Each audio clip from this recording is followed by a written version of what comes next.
This channel does not promote any violent, harmful, or illegal activities. All content provided by this channel is meant for an educational purpose only. চারটে বিষয় আমরা এখানে তুলেছি।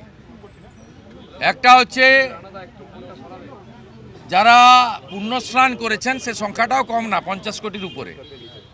তার বাইরেও যে হিন্দু আছে 100 কোটিরও উপরে, গোটা পৃথিবীর সনাতন, তাদের আস্থায় আঘাত দিয়ে মৃত্যু শব্দ ব্যবহার করে মাননীয় মুখ্যমন্ত্রী বিধানসভার মতো গৌরবের পীঠস্থান, ঐতিহ্যের পীঠস্থান, মর্যাদার পীঠস্থানে মৃত্যুকুম্ভটা যে রেকর্ড করিয়ে দিয়ে গেলেন, কেউ চিরদিন থাকবে না, বিধানসভার রেকর্ডে এটা থাকবে।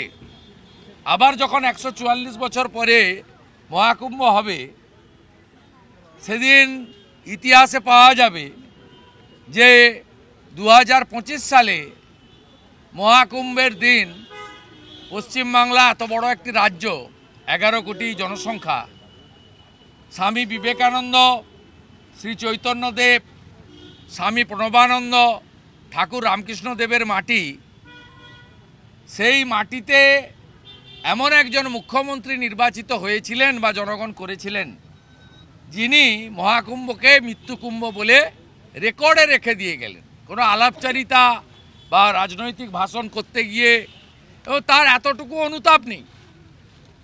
যদি ভুল করেও বেরিয়ে গিয়ে থাকে, সেটা প্রত্যাহার করার কি আছে? এটা তো বিজেপি বা কোনো রাজনৈতিক দল বা বিরোধী দলনেতা বা কোনো এমএলএ বা বিজেপির কোনো নেতার কাছে বা রাষ্ট্রবাদী সংগঠন, সনাতন সংগঠনের কাছে আত্মসমর্পণ নয়। সমগ্র হিন্দু কমিউনিটির উপরে আপনি আঘাত করলেন।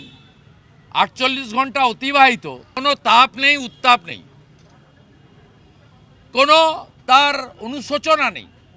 রাজ্যপাল মহোদয় প্রপারলি স্পিকারকে বলুন এক্সপাঞ্জ করতে, আমরা চাই না রেকর্ডে থাকুক।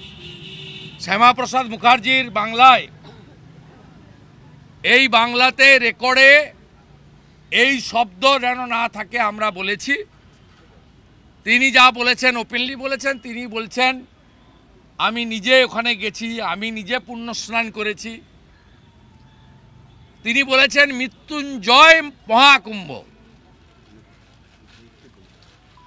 উনি বলেছেন মৃত্যুকুম্ভ, রাজ্যপাল বলেছে মৃত্যুজয় মহাকুম্ভ। মানে মৃত্যুকে জয় করা যেতে পারে এই মহাকুম্ভ, এটা আমাদের আস্থা সনাতন। এই বিষয়ে আমরা আমাদের প্রোটেস্ট রেখেছি, এটা জারি থাকবে। ভাববেন না যে হ্যাঁ হয়ে গেছে, হ্যাঁ এতদিন ধরে টানছে, এটা চলবে। সনাতন সমাজ যতদিন থাকবে চলবে।